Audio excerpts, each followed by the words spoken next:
Bharatiya Janata party द्वारा आगामी लोकसभा चुनावों को देखते हुए मसानी स्थित एक स्थानीय होटल में बूथ सम्मेलन आयोजित किया गया, जिसमें मंच पर मुख्य अतिथि भाजपा के क्लस्टर प्रभारी असीम अरुण सहित राज्यसभा सांसद तेजवीर सिंह, सांसद प्रत्याशी हेमा मालिनी, बाल कल्याण आयोग अध्यक्ष देवेंद्र शर्मा, मेयर विनोद अग्रवाल, जिला अध्यक्ष घनश्याम लोधी, महामंत्री प्रदीप गोस्वामी आदि मौजूद रहे, जिन्होंने कार्यक्रम की शुरुआत संयुक्त रूप से मां सरस्वती के चित्रपट पर दीप प्रज्वलित और माल्या अर्पण कर की। जिसके बाद अपने संबोधन में असीम अरुण ने कहा कि जीत का मूल मंत्र बस इतना है कि अपना दिल बड़ा रखो, सबके साथ से सबका विकास संभव है, न कि सबके विकास से सबका साथ। हेमा मालिनी के बारे में कहा कि हेमा मालिनी बहुत बड़ी कलाकार है और प्रत्येक कार्यकर्ता उनका डायरेक्टर है, जो डायरेक्टर कहेगा वही हेमा जी करेंगी, इसलिए रूपरेखा आप बूथ अध्यक्ष बनाएं। हेमा जी हर समय आपके आदेश के इंतजार में रहेंगी। तो वही हेमा मालिनी ने कहा कि उनको 2 बार जीत दिलाने का श्रेय उनकी पार्टी के कार्यकर्ताओं को जाता है।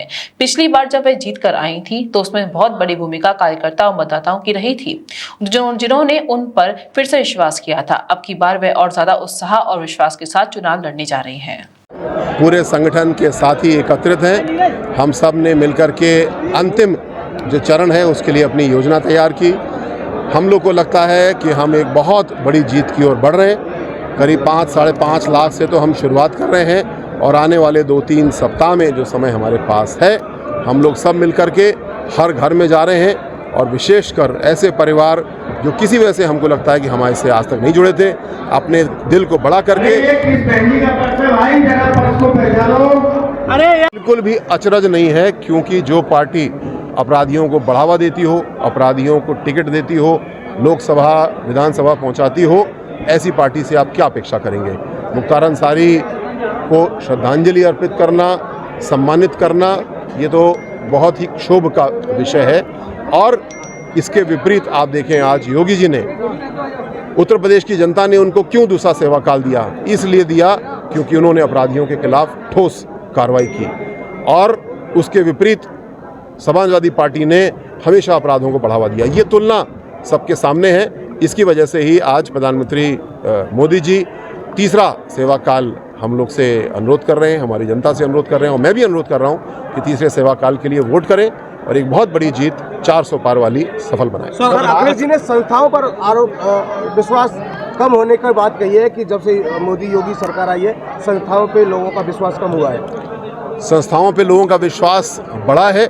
ये हमारी सीटों से दिख रहा है, हमारे प्रत्येक चुनाव से दिख रहा है और इस बार हमारे मार्जिन से दिखेगा। विश्वास का सबसे बड़ा मानक लोकतंत्र में चुनाव है और हम हर चुनाव में बड़े विनम्रता के साथ विकास की बातों को लेकर के जाते हैं और वोट मांगते हैं। संस्थाओं को मजबूत करने का काम हुआ है।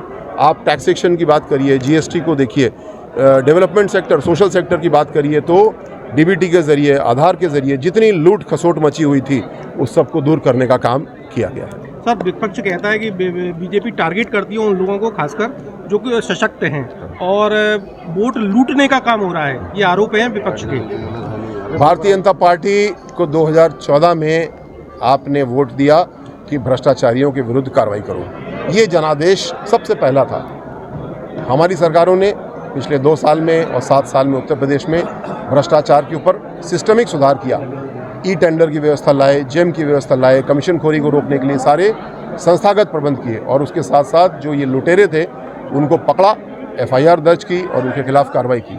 आज जो ये कार्रवाई हो रही है ये जनता चाहती है। ये पसंद है किसी को नहीं। जो जेल जा रहा है वो तो रोएगा ही, वो तो चींची करेगा ही, लेकिन जिनका पैसा मारा गया, हमारा आपका टैक्स पेयर का पैसा मारा गया, उनका संदेश क्या है ये हम लोग को अभी चुनाव में दिख जाएगा। क्योंकि आम जनता भ्रष्टाचार के ऊपर कार्रवाई से संतुष्ट है, खुश है। जो भ्रष्टाचार के अंश बचे हैं उसके ऊपर और कठोर कार्रवाई होगी, उसको भी हम लोग दूर करेंगे। सर, आखिरी सवाल, अमेठी और रायबरेली में मुझे लगता नहीं कि वो उस चुनाव को अब किसी प्रकार से गंभीरता से ले रहे हैं। वो चाहे समाजवादी पार्टी की बात हो, बदायूं में देखिए, पहले धर्मेंद्र जी को टिकट मिला, फिर उसके बाद में चचा को मिला, फिर चचा ने कहा मेरे बेटे को टिकट मिलेगा। लेकिन सबसे महत्वपूर्ण बात क्या है, टिकट नहीं तय हो पा रहा, ये तो उनकी कमी है, लेकिन परिवार के बाहर टिकट नहीं जाएगा किसी को। जो कुछ बदला बदली होगी परिवार के अंदर ही होगी। ऐसी परिवारवादी रीतियाँ नीतियाँ कांग्रेस की और सपा की हैं, लेकिन इसको आज हम सब समझ चुके, इसीलिए हमने इनको वोट भाजपा के पक्ष में देते हुए बेदखल किया आगे भी बेदखल रखेंगे। सर अब आईपीएस रहे हैं, धन्यवाद। बस आपने कहा कि थानों में अभी भ्रष्टाचार खत्म करना, क्या मानते हैं थाने में पुलिस में भ्रष्टाचार होता है? जो भी भ्रष्टाचार की संभावनाएं बची हैं, जैसे कि पुलिस की अगर बात करें तो पुलिस वाले अक्सर यातायात चालान के नाम पे पैसे लेते थे और अब उसको पूरी तरीके से ई चालान पे ले आए।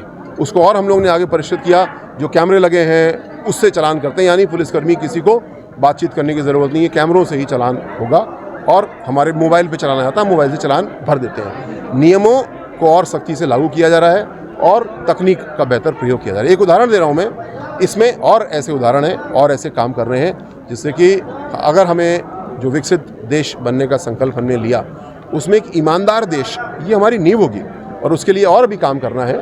हम निश्चित रूप से 100% ईमानदार बन कर दिखाएंगे। Mehta hospital and IVF centre, Krishnanagar, Mathura.